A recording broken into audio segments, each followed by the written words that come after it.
इस बच्चे का मैथमेटिक्स का डाउट है, वो अब हम क्लियर करेंगे। तो क्वेश्चन ये कह रहा है the product of the LCM and HCF of two numbers is 24। तो भैया देखो, तुम्हारे को product of LCM and HCF दे रखा है, तो तुम्हारे दिमाग में सीधा एक ही फॉर्मूला आना चाहिए, LCM into HCF equals to product of two numbers. ठीक है, हम दो नंबर्स को एक्स और वाई ले लेते हैं, एक्स एंड वाई। तो ये दो नंबर हमने ले लिए।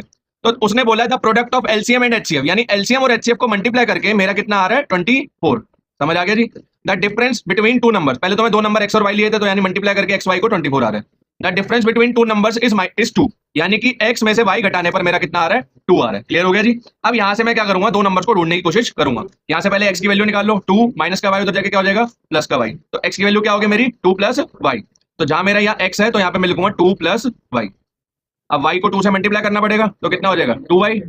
वाई को वाई से मल्टीप्लाई करना पड़ेगा, कितना हो जाएगा वाई स्क्वायर। अब ये मेरा क्या बन गया, क्वाड्रेटिक इक्वेशन बन गई। तो सेकंड चैप्टर का यूज करके मैं इसको ब्रेक कर दूंगा।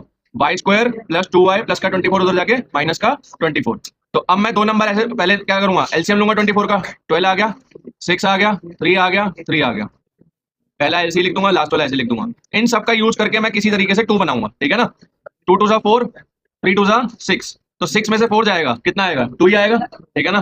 प्लस का 6y माइनस का 4y। क्लियर हो गया। अब इन दोनों में कॉमन क्या है y, क्या बचा y प्लस 6। y प्लस 6 में कहाँ उतार दूंगा, यही उतार दूंगा डब्बे में। बाहर क्या चाहिए मुझे 4y, तो माइनस का 4 लिख दिया।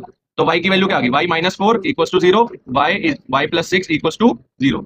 y माइनस का 4 उधर जाके क्या हो गया प्लस का 4, प्लस का 6 उधर जाके क्या हो गया माइनस का 6। तो y की वैल्यू आ गई हमारी। तो यहाँ पे y की वैल्यू डाल दो, 2 प्लस 4। तो कितना हो गया, x 2 प्लस 4 कितना होता है 6। तो y कितना है मेरा 4 और x कितना है मेरा 6। भैया नेगेटिव तो हो ही नहीं सकता, क्योंकि एलसीएम एचसीएफ कभी भी नेगेटिव नंबर को हम नहीं लेते, तो इसलिए हमारा आंसर ये आ गया।